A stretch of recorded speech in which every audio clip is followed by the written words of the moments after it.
Hi, Heidi. Hi, Mike. How's the body feeling today? It's good, thank you. My hamstrings are a little tight from our last workout, but I think I'll get over it. Excellent. We did some serious deadlifting last time we worked out. We did indeed, and we'll do it again. Right, welcome everybody to Deadlift for Glory, the podcast that will make you stronger. I'm Heidi Walter, landscape designer in the Seattle area, and I'm here with my coach, Mike. Hi, I'm Mike Harms. I am a personal trainer. I train out of my gym that I built, my dream gym in my backyard in Edmonds. Today we want to do some myth busting when it comes to the topic of strength training is making us women look bulky. Now, Mike, there is this common misconception, you might say, that strength training can make us women of Generation X and over look bulky. How do you feel about this from your experience? I think it's a great topic that you bring up, and I appreciate that you bring it up. I'll say a couple things. I think when we talk about this being a myth, I think certainly there's plenty of scientific evidence to address this question, but I also want to address that anytime we talk about bodies, be it male bodies or female bodies, there's also this issue of body acceptance, and it's a very real issue. So if someone says, I feel too bulky or too lean, I think that's worth listening to and not necessarily just write it off as a myth. And we'll talk about that a little bit more, but I just want to acknowledge that body acceptance for men and for women is something that I think all of us in our lives struggle with. That said, I certainly believe, and I believe strongly, that strength training brings so many benefits. And I think it's important that we start the conversation there about the benefits of strength training. So let's start then with some specific benefits of strength training for us women of Generation X and over. So women around 50, 60, 70 even. What do we gain from strength training? Some of the things that I consistently hear from my clients is it makes them feel more confident. Mm-hmm. They move better. They have fewer aches and pains. They have more energy, and they're more accepting of their body. And these are just a few examples of the things I hear about strength training from clients. And whenever you speak to your clients, and I'm sure you talk to them before they even start strength training, then all the way through, do they ever address this issue of bulkiness? Does it ever even come up? Sure.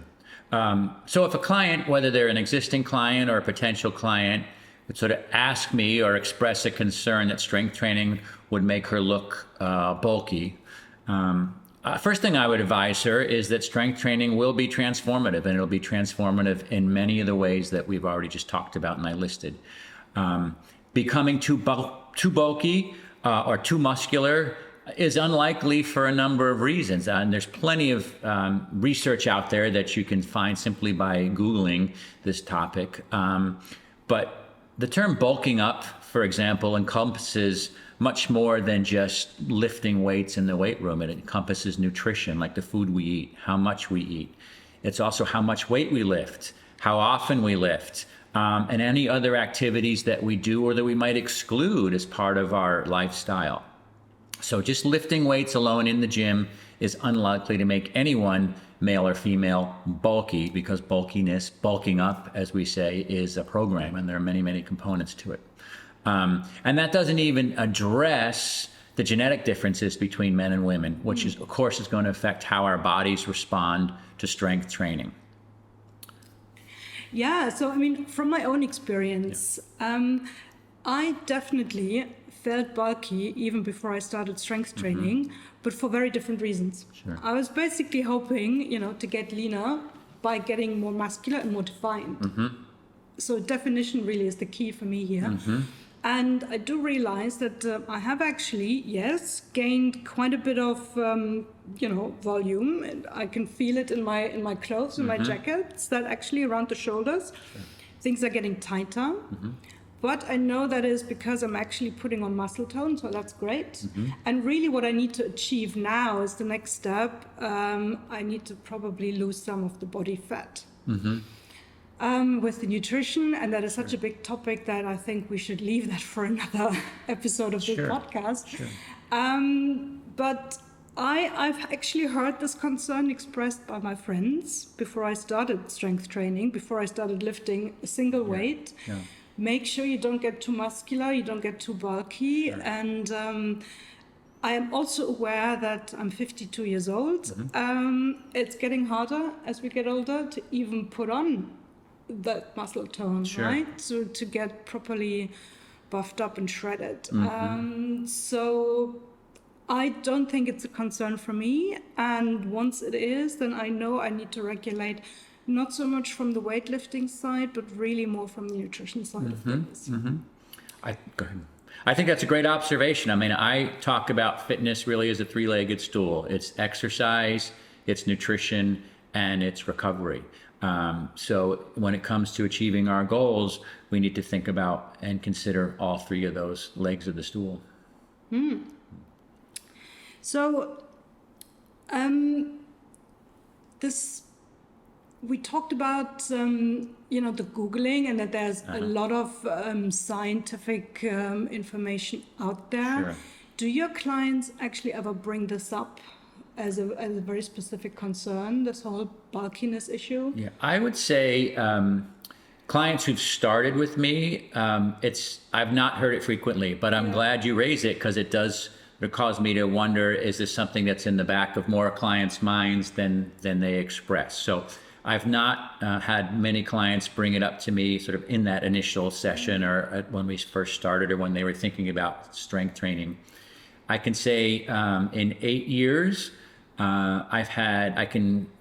two instances come to mind in 8 years where clients have said they felt like they were too bulky or something like that. They were too strong or too muscular. So, 2 clients in 8 years is a relatively low percentage.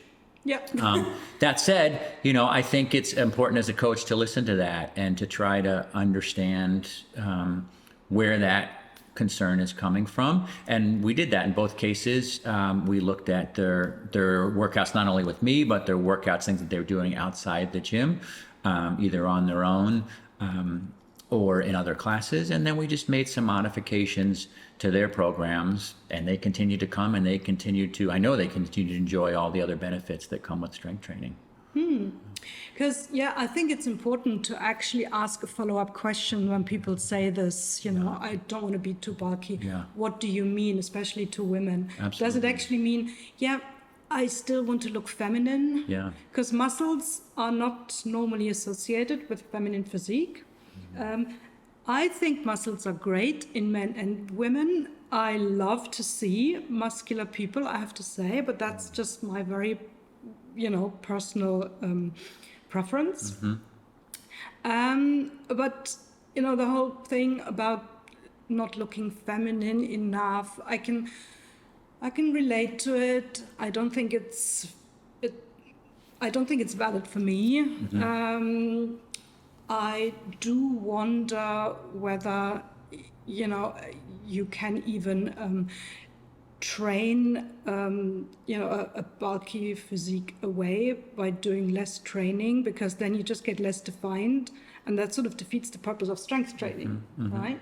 Yeah. So do you then tell people, okay, if you don't want to be bulky, look at these other 2 legs of your 3-legged stool?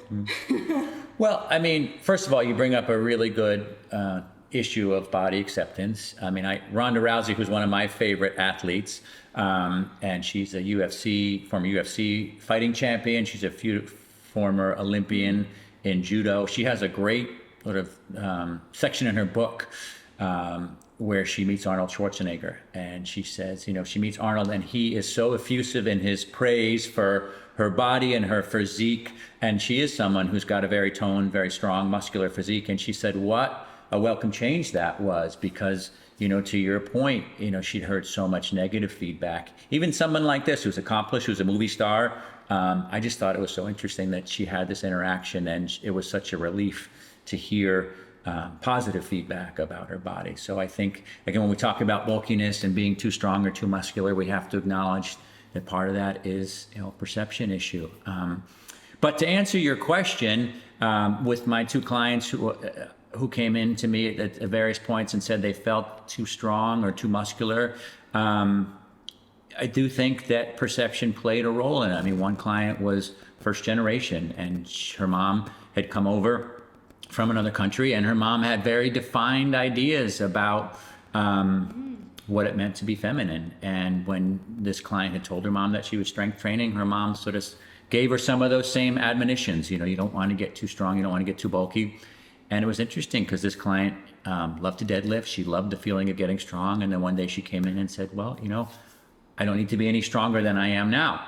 And, you know, we made some modifications to her workout, and she continued to come. And I think she felt more comfortable with the topic. And I know she continued to enjoy all the other benefits that she got out of strength training. So she didn't make any more gains in terms of muscle mass? No, that's a really good question. I think she continued to make gains in other areas. I mean, she was really focused on balance, for example. And so we focused a lot on her balance, and her balance challenges got increasingly more complex.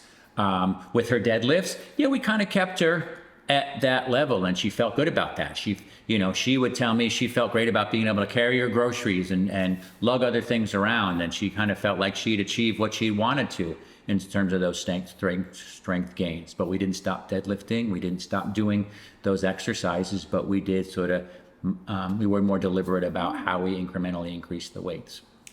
I mean, I know, Mike, we just talked about Arnold Schwarzenegger. So maybe our listeners are now thinking, oh my God, when you do strength training, you will look like a professional bodybuilder. But I don't think that's actually true. I think the whole issue and the whole concern of bulkiness comes up shouldn't really come up when you spend your average amount of time in the gym. How long do you have to train, and how many times a week do you have to train to even have that issue? Well, I mean, especially when you're over 50. Well, you brought up Arnold Schwarzenegger. I mean, he's a great example. I mean, that he dedicated his entire life to bodybuilding. And if you read his books, you get a sense of how intensely he trained. And to get that type of physique, it requires that sort of dedicated soul mindset. And the folks who train with me, I mean, they are not in the gym 7 days a week, probably not even 5 days a week. So again, the likelihood that you're going to transform into an Arnold Schwarzenegger or someone, in that profession is empirically pretty low. And that's not a bad thing. No, it's not. Exactly. I think that's another great point. I mean, you brought up, body, muscle tone and femininity. And I think there's been, a tremendous acceptance of all types of bodies when it comes to, what is feminine and what is accepted. And I think there's been a much greater acceptance. If you look at CrossFit, for example, that's just a really good example of, really strong, muscular men and women working out and being, immensely popular and inspiring millions of people. So do you have a recommendation for us women of Generation X, 50 and plus, how much time, how often we should be in the gym, how much time we should spend? Is there a general rule for this? So to come away from this whole idea of bodybuilding, which, we're not going to live in the gym. We're doing this because we want some definition. We want our strength back. And from, the mere aesthetic point of view, which is bulkiness is really about the aesthetic concerns of all of this training. How much time do we need to spend in the gym to even see a difference? Well, I would start where I start with every client is, what is our goal? And if the goal is to feel stronger, I mean, I have clients who come once a week and they tell me that they feel stronger and they're more confident in their movements and their everyday activities are simpler. Ideally, I would like to see folks training 3 to 5 times a week. And often with folks who come in once a week, that is the starting point, and it's sort of the tipping point to getting them into working out more frequently. I mean, I have a client who is in her mid-50s and she hadn't worked out for years, and now she's back in the gym for her first time ever. She'd been nursing an injury and she's working out with me once a week. And then last week she asked me for a program to do at home, and I gave that to her, and that's going to incrementally increase the number of times that she works out. So, I mean, I work out 5 days a week. I think, for me, that's a great number, but I would like to see folks in that 3 to 5 times per week. But if you're just starting out, I mean, you're going to get benefits 1 time a week. I mean, you've seen this. You came and you started twice a week, and you've taken it to heart, and you've educated yourself, and you've really, I would say, caught fire, and this has become a lifestyle for you.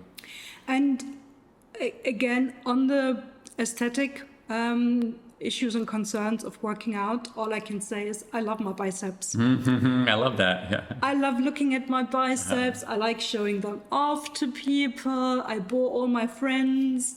I like that there are no more fewer bingo wings. There's a lot less of it. And by the way, friends, if you don't know what bingo wings are, please Google. It's a very British term. And I'm making it my mission to introduce it to the American vernacular. Mike now knows what bingo I wings do. are. Thank you. You've introduced me to that phrase. But I think we can just leave it here and say, yes, it's a concern. It's not necessarily a valid concern, the whole topic of bulkiness. We can address it. But guys, don't let that myth stop you from going to the gym and do your strength training, because all the other benefits way outperform the question of whether you get too bulky or not. And with a personal trainer, Mike, you will never be, right? Because you can actually regulate this and control. I think you raise good points. I would say all concerns are valid. I mean, if someone came to me and said, I'm worried I'm going to injure myself, I mean, I would treat that in a very similar way. And we would create a structured program. You have the opportunity to evaluate that program and make changes along the way, and we do it safely and properly. So yeah, I think the notion of strength training is going to make a woman bulky or masculine. I think there's plenty of evidence that you can read out there on the web that says that's not the case. But if for whatever reason one feels that their body is changing in ways that they don't want to, a good trainer can help you modify your program appropriately. Yeah, voice your concerns. Don't be afraid to do that. Yes. And then it'll be built into your strength training program. Right. Well said. Thank you. Thank you for listening, guys. We'll see you at the next podcast. And remember, you are stronger than you think.